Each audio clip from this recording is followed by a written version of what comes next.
Travis Lazard. I'm the Full Contact Writer, and welcome to the first edition of The Fighter and the Writer. And I'm here with David Burke, 3-0, amateur middleweight champion for Cage Titans.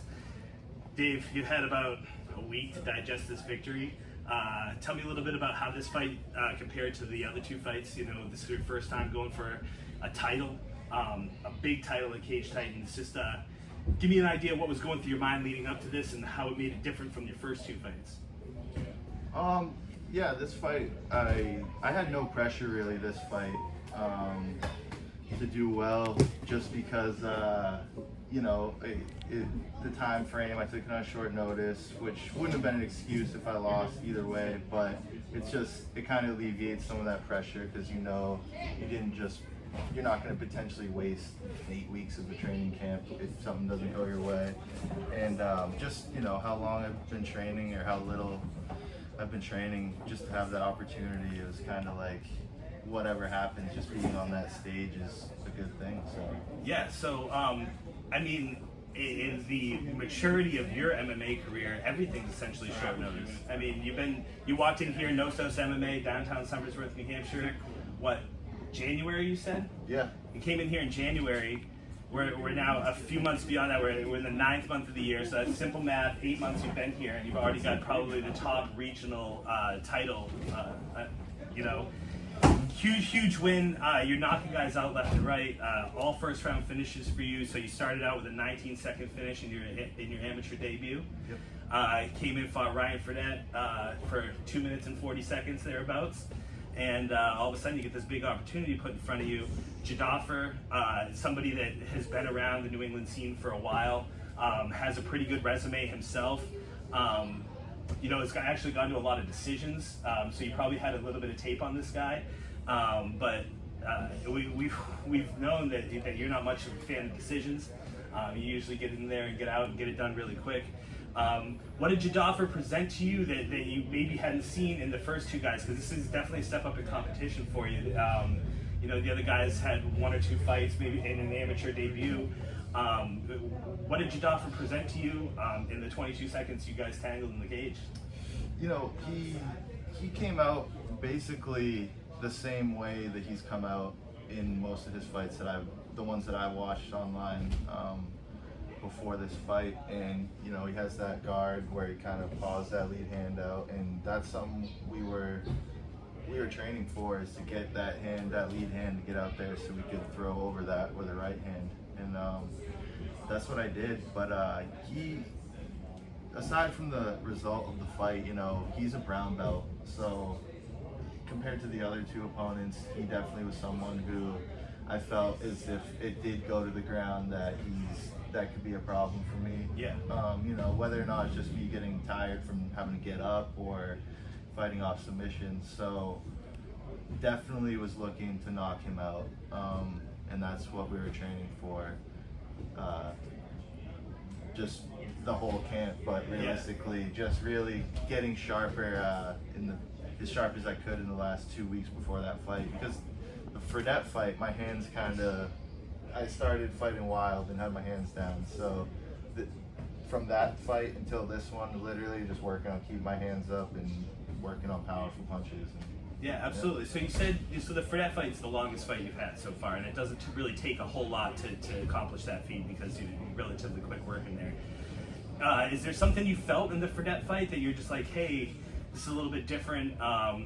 You know, what took you so long? Like, were we waiting on something? Was there something you see? Was there some way you exploited, or did you literally just want to get a couple strikes in there? I mean, the first fight I had, I wanted to just get it done. So like I kind of rushed in, got him out of there quick, but I missed out. I felt that I missed out on some valuable time being in the cage. So for that fight, I went into that fight with the mentality of I'm not taking it to the ground, and I'm not letting him take me to the ground, and we're gonna be standing up, because everyone was talking about his wrestling and all that. So that was also motivating for me to kind of just beat him up a little bit. But you know, that kid was a tough kid too, though. He really was. He kept coming back for more. Yeah. So it's, yeah, but I think I was trying too hard to knock him out, and not throwing my punches with good form, throwing from my heels. So I kind of used up a lot of my energy pretty quickly, but I was still able to pull it off. But the difference from that just to this fight is I threw my punches with good technique, or better technique, you know. And I think if I was throwing as crisp as I did the other night against Fredette, I think that fight would have ended sooner than it did too. But Now, yeah. Fredette would obviously be the only one. I keep going back to this because it's the longest time we've seen you in the cage. But was there any point where he hit you and you're like, okay, that's the best he has to offer me? Like, now can I kind of employ my game a little bit more and kind of get some work in? Or, you know, that ever happened? He got me with a couple. I think a couple times we broke from in contact. He got me, grazed me on top of the head, and then there's one where I was getting up from a stuffed shot, and he clipped me good, like as I was kind of getting up off a knee. But I saw it coming, so I turned my head as it came. So it looked worse than it was, but it wasn't a power thing that kind of made me not respect the stand-up. It was more of just I could just tell that I had his number on the feet. So it wasn't, you know, his lack of power. It was just more of his lack of presence on the feet. It just wasn't there. There was nothing to keep me. Nothing for me to be worried about. Yeah, absolutely. You know? And that's crazy to think, because we talked before this. You also have a lengthy wrestling background. You wrestled in Exeter, New Hampshire growing up. And a lot of these people are saying these other guys are going to come out and try to wrestle you and all this stuff, but you're just coming out and throwing hands. We haven't really got to see you on the mat so much just yet. Is that something you want to, you're looking for in an opponent that could come in here and you can get a little bit of grappling, you know, under your belt before eventually, I mean, you got to be thinking about turning pro eventually. Take those stick shields, stack them up right underneath. To be honest, like, I look at, like, I'm kind of, like, even though I wrestle and I've been watching mixed martial arts for a while, like, I look at wrestling as, like, the more boring side of the sport. Like, that's when you have the fights where it's, you know, 5 minutes of wrestling straight, those are the fights where I am just, like, you know, trying to stay awake from. So I look at my wrestling as something I'm going to use to keep it on the feet. Yeah. And, you know, from there, you know, knock people out. That's what I want to do. Because I had a lot of wrestling matches and I love wrestling, but it's just not what I'm in this for. Right, you know? yeah. I mean, people say it all the time. It's very cliche. This is the hurt business, and I mean, you can get hurt while wrestling, but you're gonna put people out with your hands. Yeah. You know, that's not to say though, like if there's a matchup where wrestling is gonna be the way for me to win, like I will use my wrestling, and it's, you know, when I do need to use it, it's definitely there, and it's not something that I don't train. And my jiu-jitsu too, I work on that on a weekly basis, almost daily, but just along with everything else. So everything is coming together. Yeah, man. I mean, this is one of those sports, and a lot of people talk about it recently, that, you know, people used to grow up and they came into the sport as a wrestler, or they came into the sport as a jiu-jitsu practitioner, they came into the sport as a striker. But now people are literally coming into the sport as mixed martial artists and training all the different aspects of their game as they get ready for fights. Yeah, you got that wrestling background, but you're here at Nostos, and there's classes. I saw you teaching the kids class earlier. You're in here, you're on the mats, you got some of the top quality training partners here. We've been saying it on the website for a while. I think Nostos is probably one of the better kept secrets in the Seacoast. I mean, you guys have got lining cards left and right, and I mean, you're winning belts, you're competing for belts, and I think it's one of those things people see other gyms in New England. They have these high-profile names, and maybe Nostos isn't that big high-profile name. You got Devin here, former UFC fighter. Everyone knows him in the area. But I think it's just one of those things where, you know, you're not Joe Lozon's gym, you're not Triforce, but the people that come out of here show the grit that you know, you guys kind of flying under the radar, really. But it's no question when you guys are put on a card, that you guys are gonna fight, and I mean, you came home last weekend with a belt. You're not the first one. You had Kyle Hill went down there, challenged for a belt. I mean, you've had plenty of guys down in Cage Titans, NEF fighting for belts. But I constantly say, like I said, this is the best kept secret. There are so many guys in here that are capable of winning amateur titles, capable of going on to be pros. Who are some of your biggest training partners here? Like, I mean, you're getting quality work on the mats. Like, who you got going with? I got a lot. I mean, I go with everyone, but you know, I go with Kyle Hill a lot. Yeah. He's the NEF champ for 170. Yeah. Brody. I was training with Cody a lot. Josh Smith. Everyone. RJ, Craig over there. But yeah, like back to you know, like the whole Nostos thing, like eventually people aren't going to be able to talk about Nostos as someone who's like that underdog or, you know, because it's like I work with everyone here, so it's hard to list everyone off the top of my head, but like, you know, that it seems like a lot of people when they talk about Nostos, it's like, you know, like a band of like misfits and like people like come together and like it's like this underdogs and it's like that's motivating, but eventually like when everyone has belts and everyone keeps winning and doing this, like when is that gonna not be like the narrative? Because it's like we are like the gym, you know what I mean? Yeah. So it's like eventually that underdog thing has got to go. It will, you know, but that's kind of what we're in the process of doing right now. I mean, you're punching that barrier down. Eventually, you're not going to be able to argue. You guys are going to have belts hanging out here. I mean, you already do. You got regional champions. Probably eventually you'll have some pro champions coming here for sure. Of course, Devin was a pro champion for a while for NEF, but like, what does it mean to you to train with this kind of group of people like this? I've trained on these mats before. I was actually telling you earlier, I was here when Devin bought the gym, helping him redo mats. Like this gym has come so far, and that's why it's like I say, best kept secret, and it's not to like downgrade what it is, but I've seen this since the doors opened, and now I'm just starting to see. Yeah, there was a couple guys came through here. You had like a couple years ago it was Bagley and Richard and those guys, and now I feel like everyone who comes out of Nostos that has a fight, just an absolute killer. I mean, you're 3-0. You got, like you said, RJ. I've seen RJ fight, dude's a monster. You know, you got some monsters in here, and that's, I mean, another cliche quote that I hate to keep using cliches, but iron sharpens iron, and you guys got some dogs in here. RJ and I have we have a reputation for sparring too hard sometimes. that's why we're good sparring partners together sometimes, but yeah, I mean, yeah, exactly. Iron sharpens iron, you know.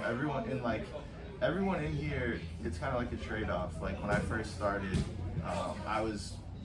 I'm good at wrestling, and like Brody specifically, like I worked a lot taking him down, you know, wrestling him, and then he worked a lot like hitting me and getting better at striking. So it's kind of like a trade-off in that sense. It was, as far as my relationship with a lot of these guys, the way I see it, you know, because I can help them with wrestling and make them better at defending shots and those exchanges, and then I'm kind of fast-tracking my striking by just jumping right into the fire and being able to work with these guys who have been doing it for years. You know? So absolutely, I think that's kind of how it's worked so far for me. You know, it's not all just me, like, you know, just wrestling and then not learning anything from these guys. You know, I really look at it like that. Like it's kind of like an exchange, but yeah. So everyone's teaching everyone something. I mean, I'm sure you got guys in here that have never fought as amateurs or never been in the cage, maybe done some jiu-jitsu matches here and there that could teach you something. Like, and then you get a guy like you who's got a belt around your waist, and you see a guy walk in here without any amateur fights, and there's something you can teach them. So yeah, it's a great atmosphere. Like I said, I've trained here before. I know how that works, and it's just awesome to see the come up. Like there's no question. This is the up and coming gym. Like and you guys are the up and coming dudes and. Middleweight champion, 3-0. I came in here at like just the like it's just like I'm honestly like I had just moved back to New Hampshire from living out west for a couple of years. Just moved back to New Hampshire, and my plan was to actually leave, go back out west again. But then in the spring, but I stumbled in here in January, and Yeah. like here we are. So it's like it just I feel lucky that I came here at this time with everyone here who would. It's kind of like, it's not like I got to skip part of the process, but like where a lot of the time these guys were putting in the work to become such good fighters for me to work with now, like I wasn't there for that. Yeah. But like having that wrestling in the past brings it so like I can come in to that level, you know, Yeah. right away. It's kind of, it's interesting, you know. Absolutely. But I think So- timing, especially with even getting that title shot, like it was just timing. Yeah. It was just, you know, right place at the right time. I mean, speaking of title shots, okay, yeah, like I said, you're 3-0, you got the title now. I mean, you've accomplished in 3 fights what a lot of amateurs and a lot of fighters accomplish in their entire careers. A lot of guys never make it to a pro. A lot of guys never challenge for a belt. A lot of guys never win a belt. You've done all of that in your first 3 fights. Like, what are you looking for? Like, obviously, we said a minute ago, eventually you're going to turn pro. What are you looking for out of the last couple fights or the next year or so in your amateur career to get you to the point where you can compete for not just like a regional pro title, but possibly get your way into national rankings? I want, you know, I want to keep fighting people who are better, and I want a fight where, like it's, like I'm pushing myself to the limit in these training camps, like mentally and physically. But I want to feel that in a fight. Like I want to come out of the fight. And you know, whether I even win or lose a fight, like I want to be in a real fight with like, not that I haven't. These guys are good opponents, but it just they've ended really quickly. It's gone my way, but I want to deal with some adversity, you know, like and have that moment where you have to compete to get the win. You know, that's what I want. That's what I'm in this for. And you know, eventually, like down the road, obviously, I'd like to get. You know, you figure out how you can make a living off fighting and whatnot. But for now, it's just for the competition. So Yeah, absolutely. I want someone who's game. You know. Yeah. I'd like to get bloody. You know, get a good war. Like that's Well, I mean, hopefully there's somebody out there watching this that thinks they can get you a little bit bloody. Yeah. Like, let's be honest. I mean, 185-pound division. We talked about this earlier. There's some great guys up at the top, and it's relatively thin in New England.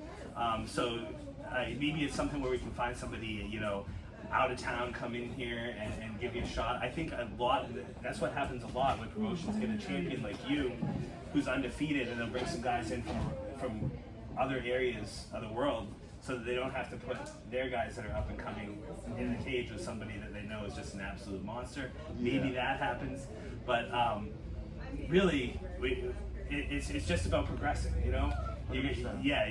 Eventually, all the progression you have as an amateur is only going to be shown by what you do when you turn pro, because your record's going to go out the window. Like I said earlier, you know, you earn your stripes as an amateur, but you gotta position yourself to the spot where you're ready to turn pro, and that's a little bit more than some people think. You know, some people think it's 5 minutes rounds and a paycheck, but that's not necessarily the case. You know? Yeah, and it's, you know, and like my progression too, like that first fight, you know, he was 1-1, so, and he was a physically pretty good sized guy. Yeah. So through my point of view, it was like, all right, I'm technically an underdog on paper, even though I knew I would be able to wrestle him like that. But that's a fight where that should be a challenge, you know. Next fight, he was 0-0, I was 1-0, but he has that wrestling base, you know, which was really good. So that on paper, you know,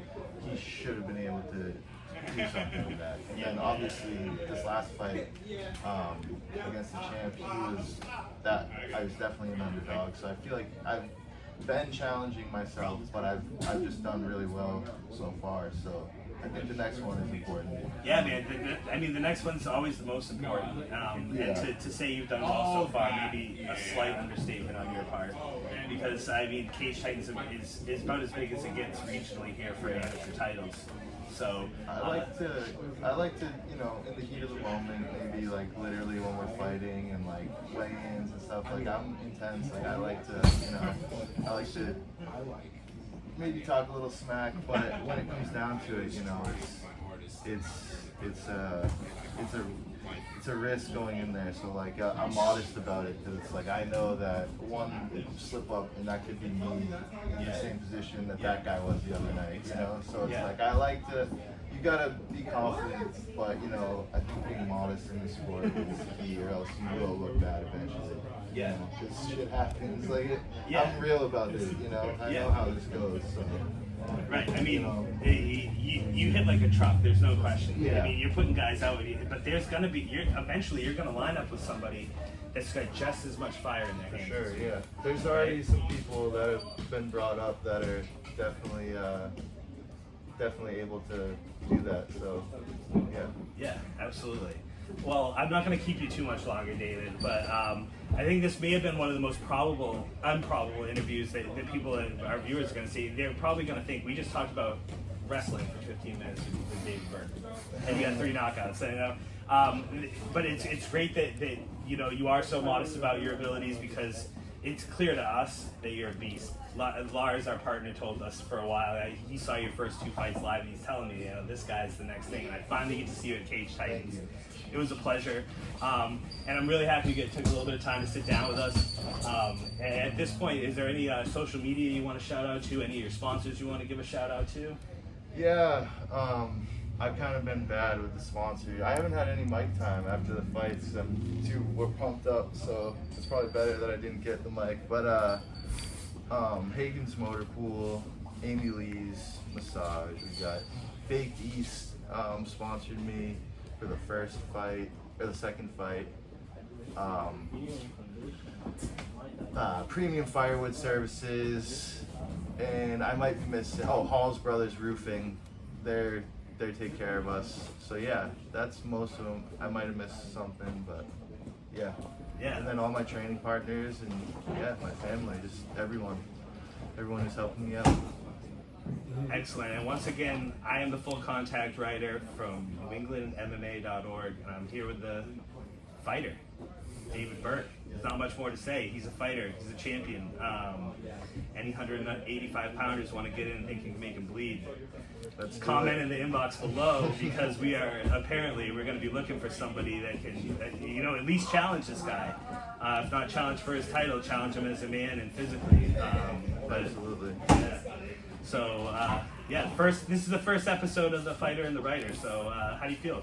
First episode. Pretty Good. cool? My pleasure. Yeah? Hopefully you can get the ball rolling, get some good interviews going, take off. Absolutely. And I would be remiss to say that we have our combat cowboy behind the scenes right now taking the video of this. And he was always like, yeah, I'm going to have some out-of-the-box questions for you. And I mentioned one to you earlier, so we're gonna get this on video. Mm-hmm. How do you like your steak? I like my steak medium rare. Medium rare? Medium Do you have any rare. particular cut that you like, or you just? I like blood? steak tips, to be honest with you. Yeah. I like usually if you go to like some like teriyaki steak tips or something like that, some asparagus, stuff like that. I'm actually going to eat some steak right now after that. And I Hell ate yeah. steak and lobster yesterday too. So, Hell yeah. Yeah. Absolutely. Well, again, David Burke, happy that you took a little bit of time to chill problem, out with man. us, and I'm sure we got big things for you in the future. For sure. Awesome. Thank you.